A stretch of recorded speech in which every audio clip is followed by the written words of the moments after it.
हे बघा, दही किती छान झालं माझं. बघितलं ना? तर पाणी अजिबात नाहीये. हे बघा, कशी खापचे खाप दही झाले, किती छान आणि घट्ट, एकदम घट्ट झालं. हे बघा. तर हे दही मी कसं लावलं माहितीये का? तुम्ही पण लावून बघा.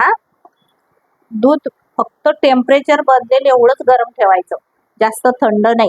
आणि असं एकच चम्मच असं दही घ्यायचं आणि हे छोटंसं मिक्सरचं भांडं असते ना, त्याला लावायचं आणि पातळ करून घ्यायचं. पातळ केलं का मग आपलं ते टेम्परेचर बदलेलं एवढंसच गरम दूध असते ना, त्याच्यामध्ये ते टाकून द्यायचं.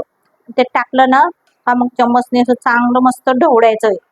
एकाच याने ढवळायचं, असं असं इकडून तिकडे नाही करायचं, एकाच दिशेला असं असं असं करायचं.